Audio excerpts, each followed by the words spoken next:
तो सबसे पहले हम लोग कैंडल स्टिक के रीडिंग से स्टार्ट करेंगे, जो कि बेसिक रीडिंग में आप लोग समझ सकते हैं। ठीक है, कैंडल का जो ओपनिंग पॉइंट है, क्लोजिंग पॉइंट है, लो है, हाई है, बॉडी कलर है, ये सब आप लोगों को पता होना चाहिए अगर आपको ट्रेडिंग सीखनी है तो, क्योंकि ये जो होता है एक बेसिक चीज़ होती है। अगर हम कैंडल स्टिक पैटर्न को समझे तो आप लोग इस चार्ट में देख सकते हो, एक ग्रीन है, एक रेड है, ये कैंडल के कलर्स हैं, मतलब एक बायर की तो एक सेलर की कैंडल है। मैं आपको दूसरा चार्ट दिखाती हूँ जो कि नॉर्मली लोग यूज़ नहीं करते हैं, क्योंकि ये जो चार्ट होता है वो हमें कैंडल शो नहीं करता है कि कौन सी कैंडल बायर की है, कौन सी कैंडल सेलर की है, यहाँ पे किस टाइम पर चालू हो रही है, किस टाइम पे ख़त्म हो रही है, इसका स्टार्टिंग पॉइंट, इसका क्लोजिंग पॉइंट कुछ भी पता नहीं होता है। बस ये चार्ट जो होता है हमें सिर्फ डायरेक्शन बताता है। नॉर्मली जो लोग होते हैं वो कैंडल स्टिक चार्ट को यूज़ करते हैं, क्योंकि उसमें टाइमिंग का हम अच्छे से पता लगा सकते हैं, स्कैल्पिंग अच्छे से कर सकते हैं।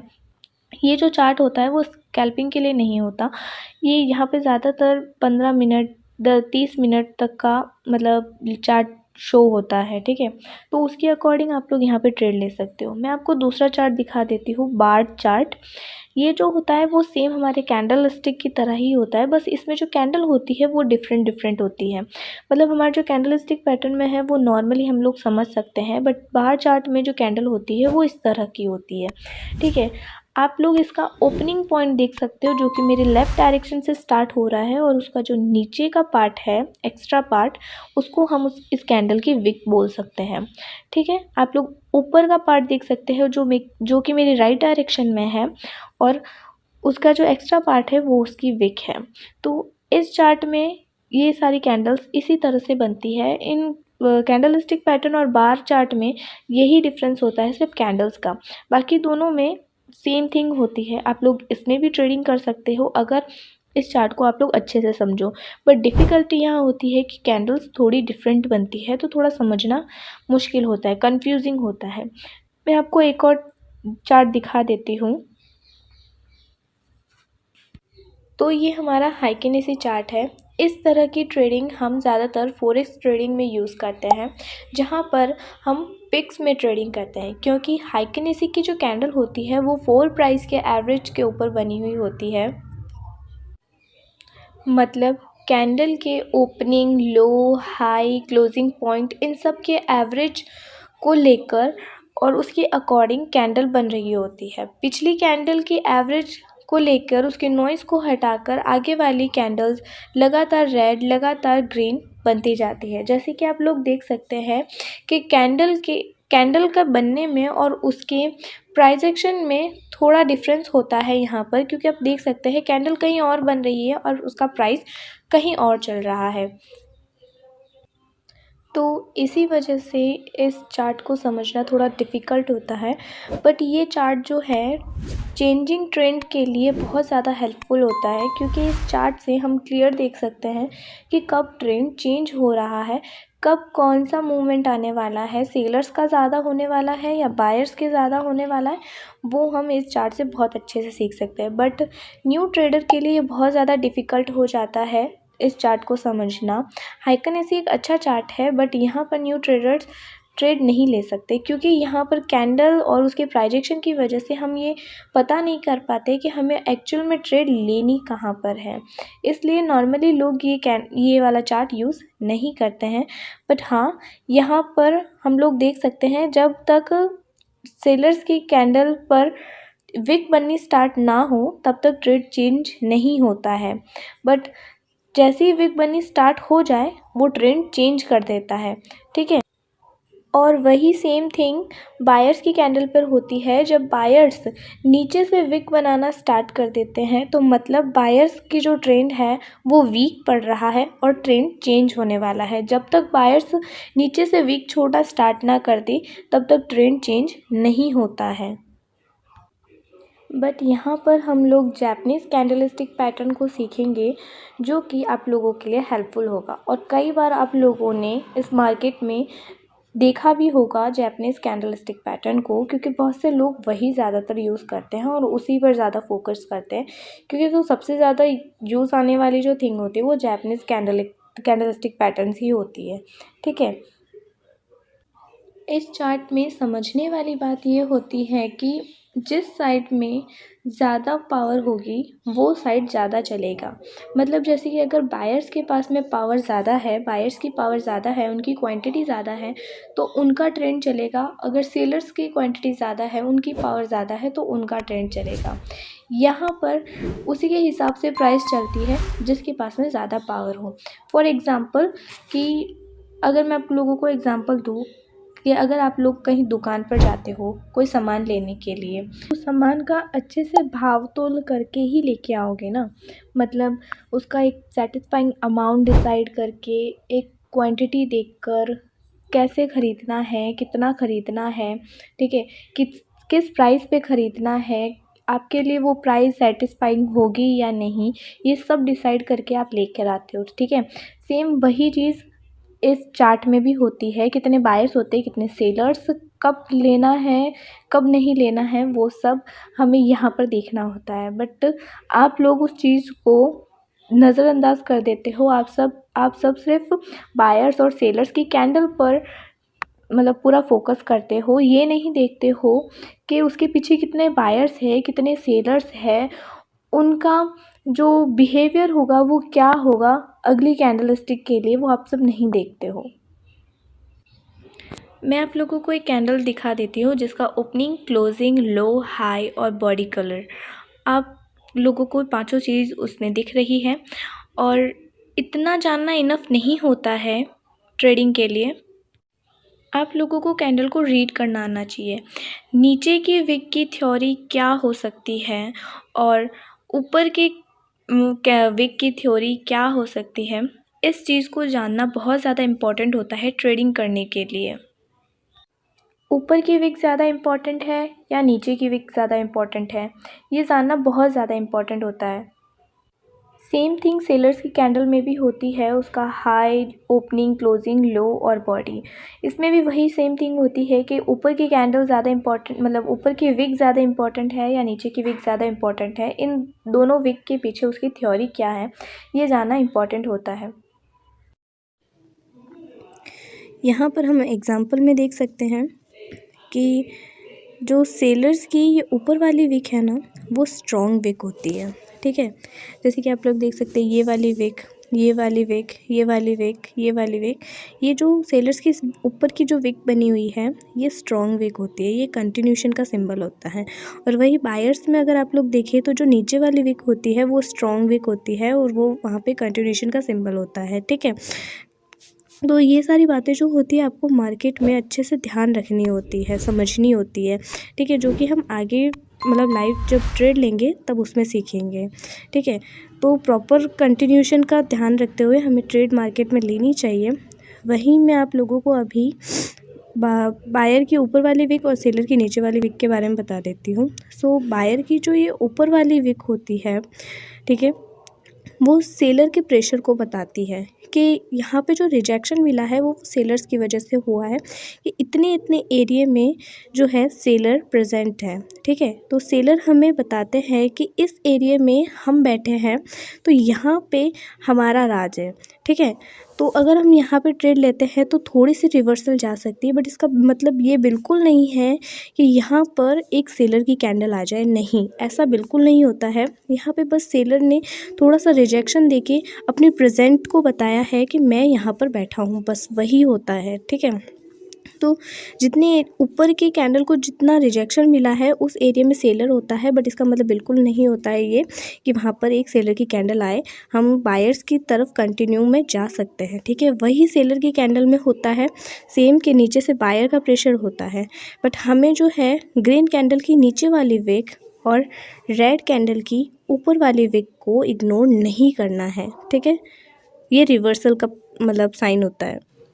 अभी जो कैंडल आप लोगों के सामने है, फर्स्ट स्ट्रॉन्ग है, सेकंड वीक है, थर्ड न्यूट्रल है और फोर्थ नॉर्मल कैंडल है। तो ये जो कैंडल्स मैं आप लोगों को बता रही हूँ वो आप लोग अपने दिमाग में बैठा लीजिए, क्योंकि ये जो कैंडल्स है आप लोगों के लिए लाइव मार्केट में बहुत ज़्यादा यूज़फुल होने वाली है। सेम चीज़ सेलर में भी है कि फर्स्ट वाली जो है स्ट्रॉन्ग कैंडल है, सेकंड वाली वीक है, थर्ड वाली न्यूट्रल है और फोर्थ वाली नॉर्मल कैंडल है। ठीक है, तो फर्स्ट स्ट्रॉन्ग के बाद में आप लोगों को पता ही है एक कंटिन्यू ट्रेंड का मतलब मार्केट बन सकता है। सो ये जो कैंडल है आप लोग नोट कर लीजिए। ये जितनी भी कैंडल्स मैं आप लोगों को स्क्रीन पर बता रही हूँ, ये सब आपको कहीं पे नोट कर लेनी है या फिर अपने दिमाग में नोट कर लीजिए या एक फ़ोटोकॉपी करवा के अपने साथ में रख लीजिए, ताकि आप लोग लाइव मार्केट में जब इन कैंडल्स का यूज़ करो तो अच्छे से कर सको। इन कैंडल्स का यूज़ करना, इनकी थ्योरी जानना आप लोगों के लिए बहुत ज़्यादा इम्पॉर्टेंट है, क्योंकि बिना इन कैंडल्स के आप लोग अपनी खुद की स्ट्रैटेजीज़ प्रिपेयर नहीं कर सकते। अगर इन कैंडल के बारे में आप लोग अच्छे से जान लो तो खुद की स्ट्रैटेजी बना सकते हो, खुद के एनालिसिस पर ट्रेड ले सकते हो। ठीक है, ये जो कैंडल्स होती है मार्केट में बहुत परफेक्टली वर्क करती है, बट उसके लिए आप लोगों को 1 घंटे का चार्ट खोल लेना है और उनमें ये कैंडल ढूंढ कर प्रॉपर एनालिसिस करना है कि ये सारी कैंडल सच में वर्क कर रही है कि नहीं। जैसे कि मैंने इनके ऊपर स्ट्रॉन्ग, नॉर्मल, वीक, न्यूट्रल लिख रखा है, सेम वैसे ही आपको करना है। और साथ ही में आप लोग सिंगल कैंडलस्टिक पैटर्न बुलिश और बेयरिश का ये भी नोट कर लीजिए कहीं पे, क्योंकि ये कैंडल्स भी मार्केट में बहुत ज़्यादा यूजेबल होती है।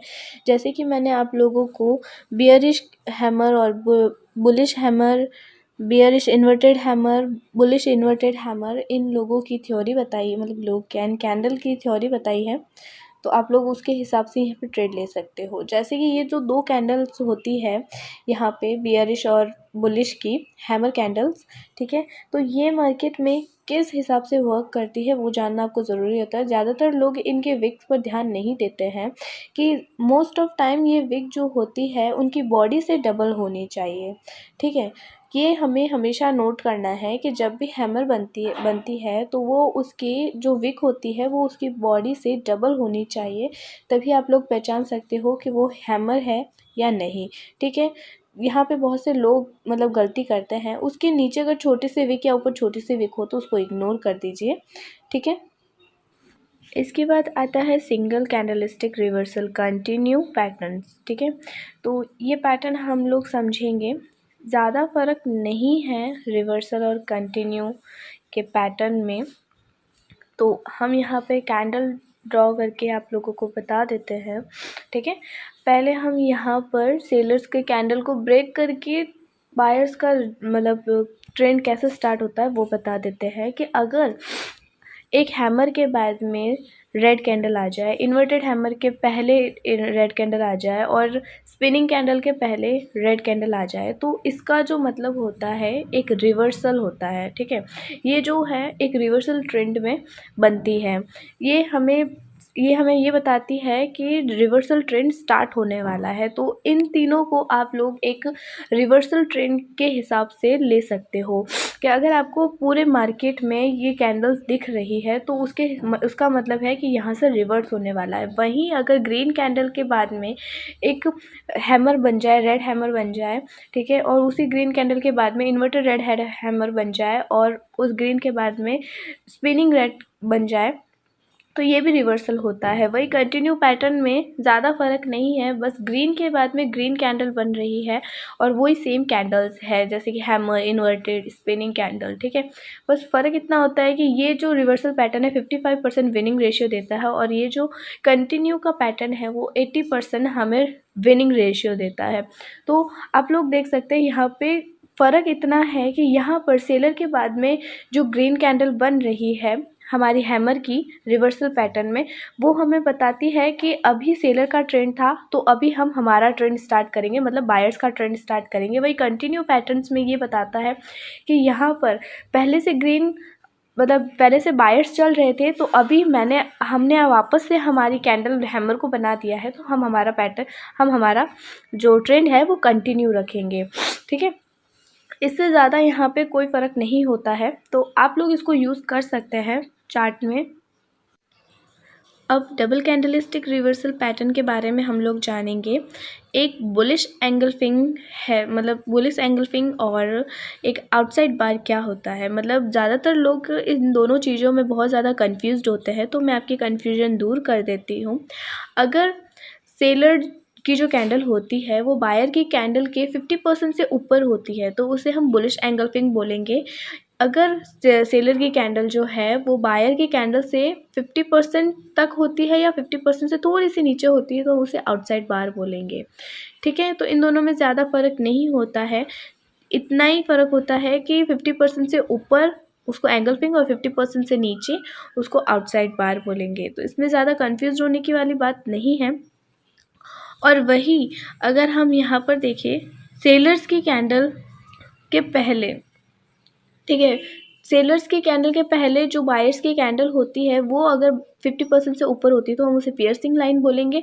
और सेलर की कैंडल के बाद में जो बायर्स की कैंडल होती है 50% से नीचे उसे इनसाइड्स बार, और उसके बाद में जो जंप मार के बनती है वो बुलिश हरामी। ठीक है, और वही सेम चीज़ बियरिश पैटर्न्स में होती है। आप देख सकते हो बियरिश एंगल्फिंग आउटसाइड बार, डार्क क्लाउड कवर इनसाइड बार और बियरिश हरामी। ठीक है, तो यहाँ पर एक चीज़ होती है, बाकी सारी चीज़ें तो हम आराम से समझ सकते हैं, जैसे कि एंगल्फिंग आउटसाइड बार, पियर्सिंग लाइन इनसाइड बार, बियर्सिंग एंगल्फिंग आउटसाइड बार, डार्क क्लाउड कवर इनसाइड बार। ठीक है, तो ये जो होती है, पर इन दोनों में यहाँ पर एक चीज़ है, बुलिश हरामी और बियरिश हरामी। इन दोनों में जो नेक्स्ट कैंडल बनी है, मतलब सेलर्स के बाद में जो ग्रीन कैंडल बायर्स की बनी है और बायर्स की कैंडल के बाद में ग्रीन रेड कैंडल जो सेलर्स की बनी है, वहाँ पे जो कैंडल बनी है उन्होंने जंप आउट किया है। ठीक है, जंप आउट किया है। जंप आउट वाली थ्योरी बहुत सी होती है यूट्यूब पर, बट उनका जो मेन रीज़न होता है वो कोई बता नहीं पाता है।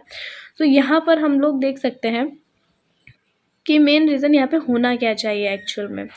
तो होता ये है कि यहाँ पर जो जंप आउट किया हुआ होता है वो एक किसी लेवल को ब्रेक करने के लिए नहीं होता है। सीधी सी बात है कि ये रिवर्सल पैटर्न्स हम यहाँ पर सीख रहे हैं। तो अगर रेड कैंडल के बाद में यहाँ पर ग्रीन कैंडल मतलब बन रही है और जंप कर रही है तो सीधी सी बात है कि यहाँ पर एक रिवर्सल पैटर्न आने वाला है। मतलब यहाँ पर बननी तो रेड कैंडल चाहिए थी, पर वो नहीं बनकर यहाँ पर जंप मार के बायर्स ने अपनी लेवल पर ना बन के थोड़ा सा जंप करके ऊपर बन जाती है। ठीक है, तो वहाँ पे 100% होता है कि वहाँ पर बायर्स की कंप्लीट कैंडल बने और नेक्स्ट बनने के चांसेस भी उसी कैंडल के होते हैं।